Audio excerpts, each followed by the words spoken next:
Detail में बताएंगे आप लोगों को। गौरव जी, बहुत बहुत धन्यवाद। प्रत्युष जी, सभी पत्रकार बंधुओं को नमस्कार। दो अहम बिंदुओं पे ये प्रेस वार्ता रखी गई है। सबसे पहला बिंदु है पश्चिम बंगाल को लेके, जो नबन्ना में हम देख रहे हैं हो रहा है, वो चिंताजनक है। वो संविधान को तार तार करने वाला है और स्पष्ट दिखाई दे रहा है कि अगर देश में कहीं तानाशाह है, अगर देश में कहीं तानाशाह है तो वो तानाशाह ममता बनर्जी हैं। और ऐसा क्यों कहा जा रहा है? हमने देखा किस तरह से आरजी कर मेडिकल कॉलेज में जिस तरह से एक जघन्य अपराध होता है, हमारी बहन, उनके साथ उनकी हत्या कर दी जाती है और बलात्कार होता है।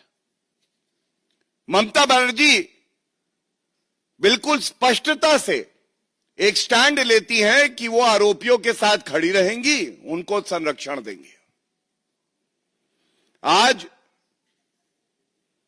जब ममता बनर्जी तानाशाह, निर्ममता बनर्जी विफल रही कि कानून व्यवस्था मजबूत रहे, हमारी बहन, हमारी माताएं सुरक्षित रहें, वो विफल रही, तो ये बीड़ा अगर किसी ने उठाया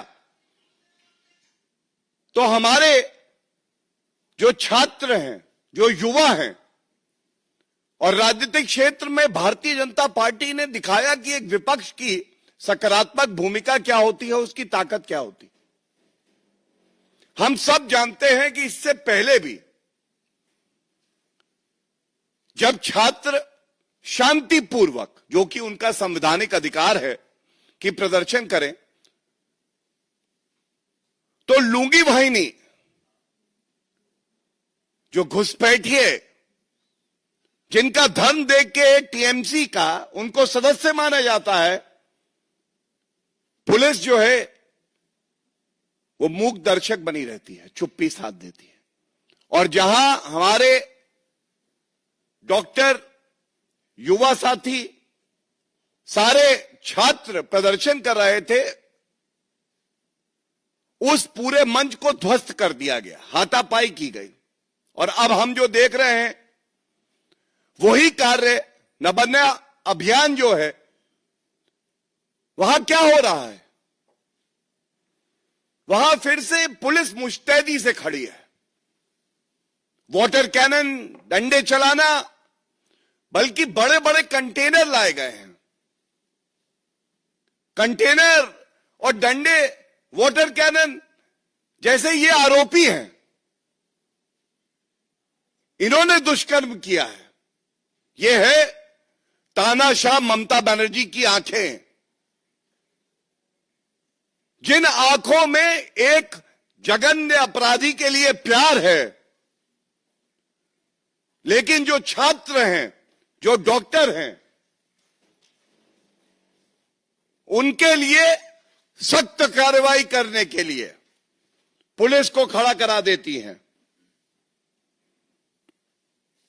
ये चिंताजनक है। और मैं इस प्रथम बिंदु में आज एक बात स्पष्ट कर दूं, तानाशाह ममता बनर्जी और साथ में वो पुलिस कमिश्नर जिन्होंने इसको आत्महत्या बताया था और उसके बाद सर्वोच्च न्यायालय और कलकत्ता उच्च न्यायालय से फटकार लगी, आज ये मांग करी जाएगी कि अगर मुख्यमंत्री का ये चरित्र है, तो चाहे वो पुलिस कमिश्नर हो, चाहे वो ममता बनर्जी हो, पहले तो इन्हें तुरंत इस्तीफा देना चाहिए, जिससे कि एक निष्पक्ष जांच हो सके। दूसरी बात, सत्य को बाहर आना चाहिए, इसलिए जांच एजेंसी सीबीआई जांच कर रही है, वो पॉलीग्राफ टेस्ट करे ममता बनर्जी का और पुलिस कमिश्नर का, क्योंकि सत्य को दबाया नहीं जा सकता है। और सबसे बड़ी बात यह है कि जब तक ये लोग अपने पदों पे बने हैं और छात्रों को कुचलने का काम कर रहे हैं, ये संविधान को तार तार कर रहे हैं, इसको सहा नहीं जाएगा। पुरजोर तरीके से ये बात उठाई जाएगी जैसे आज इस मंच से उठाई गई है, और आगे भी जब तक कि जो मृतक पीड़िता है हमारी बहन, उसके परिवार को इंसाफ नहीं मिलता और हर महिला पश्चिम बंगाल की सुरक्षित नहीं होती, तब तक हम लोग इस मंच से और प्रदेश के मंच से छात्रों के साथ, डॉक्टरों के साथ कंधे से कंधा मिलाकर खड़े रहेंगे। ये तो पहला बिंदु है। दूसरा, ये भी बड़ा अहम बिंदु है। आज ये कहना गलत नहीं होगा, Congress is synonymous to corruption. Congress is synonymous to corruption क्योंकि कर्नाटका में हमने देखा किस तरह से पहले मुख्यमंत्री सिद्धारमैया, उनकी नाक के नीचे मूडा स्कैम होता है, इसके साथ वाल्मीकि डेवलपमेंट कॉरपोरेशन स्कैम होता है। मूडा स्कैम में मुख्यमंत्री सिद्धारमैया जी को सुनिश्चित यह करना था कि वहां कर्नाटका की आबादी के लिए हित करे, वो अपने परिवार का हित कर रहे थे। अब सामने आया है हाईटेक डिफेंस एरोस्पेस पार्क है, और इस पार्क में अलॉटमेंट होने थे वहां की जनता के लिए, जो एंटरप्रेन्योर्स हैं उनके लिए। लेकिन मल्लिका अर्जुन खड़गे जी और उनके जो परिवार के सदस्य हैं, जिसकी सूची मैं आपके सामने रखूंगा तो आप भी घबरा जाएंगे, एससी कोटे में, साधारण वर्ग में नहीं, एससी कोटे में इनको एक 5 एकड़ का लैंड अलॉट होता है। The consistency of the Congress in committing acts of corruption has to be noted here. I will repeat, the consistency of the Congress in committing acts of corruption, सारे सी हैं। जहां जाऊंगा भ्रष्टाचार लाऊंगा, ये कांग्रेस का नया स्लोगन है। आया हूं कुछ तो लूंगा तुम्हारा, क्राइम मास्टर गोगो होता था, वही है कांग्रेस पार्टी। और इन्होंने किया क्या है मैं आपको बताऊं। सिद्धार्थ विहार ट्रस्ट है, सिद्धार्थ विहार ट्रस्ट। इस ट्रस्ट में ये देखिए, कागज आप लोगों का काम आसान कर देता हूं, साथ में हम लोग लेके आए हैं। ये 5 एकड़ जो अलॉट हुआ है, सबसे पहला नाम दिखाई दे रहा है मल्लिका अर्जुन खड़गे जी। अच्छा, ये अध्यक्ष कांग्रेस पार्टी के हैं, ये इस ट्रस्ट के मेंबर हैं। दूसरा नाम श्री राधा कृष्ण, ये कौन है? दामाद। और दामाद पे तो मैं आपसे बता सकता हूं, आबाद रहे दामाद, कर्नाटका चाहे हो जाए बर्बाद। दामाद जो है, कांग्रेस पार्टी का कोई बड़ा नेता होगा तो पहले वो दामाद का हित देखता है। देश का दामाद बना के रखा था रॉबर्ट वाड्रा को, खूब आवंटन होते थे कांग्रेस की सरकारों में। अब इस ट्रस्ट में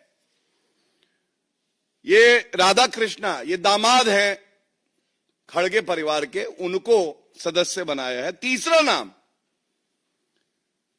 ये है धर्मपत्नी मल्लिकार्जुन खड़गे जी की। इसके बाद जो नाम आता है, ये एक बड़ा सवाल उठाता है, जो मैं अभी आपको बताऊंगा, लीगली भी और नैतिकता का भी एक सवाल उठाता है। ये नाम है प्रियंक एम खड़गे। प्रियंक एम खड़गे ये चौथे सदस्य हो गए। अंगूठा अभी बाकी है। ये पंजा जो है, ये भ्रष्टाचारी पंजा है। तो 4 उंगलियां तो आ गई भ्रष्टाचारी परिवार की। अब ये 5वां अंगूठा ये है राहुल एम खड़गे, ये भी बेटे हैं,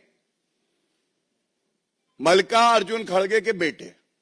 तो मल्लिकार्जुन खड़गे अध्यक्ष, उनके दामाद, उनकी धर्मपत्नी, उनके बेटे प्रियंक एम खड़गे जो कि सरकार में मंत्री हैं, और दूसरे बेटे राहुल एम खड़गे।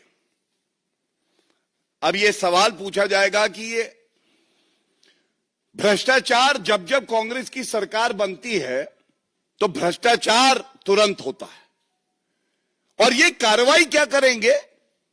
एक तो विफलता ये होती है कि भाई आप भ्रष्टाचार रोकेंगे ट्रांसपेरेंट तरीके से, जो स्टेट लार्जेस्ट है, जो प्रदेश की सरकार का धन है, लैंड है, उसको बांटेंगे। लेकिन ये तो अपने परिवारों को ही जो संसाधन प्रदेश के होते हैं वो बांटने में लगे होते हैं। पहला सवाल तो ये बहुत बड़ा है। तो भ्रष्टाचार को रोकने में विफल, और उसके साथ जो प्रदेश के संसाधन हैं वो परिवार जो होते हैं इनके, चाहे वो गांधी परिवार भ्रष्टाचारी नंबर 1 पूरे विश्व का, और अब जो है मल्लिकार्जुन खड़गे इनका परिवार। दूसरी बात, क्या कॉन्फ्लिक्ट ऑफ इंटरेस्ट नहीं है? क्या हितों का टकराव यहां पे नहीं है? मल्लिकार्जुन खड़गे जी अध्यक्ष कांग्रेस पार्टी के, कर्नाटका में कांग्रेस की सरकार, क्या उनको नहीं चाहिए कि अपने परिवार को कहें पहले तो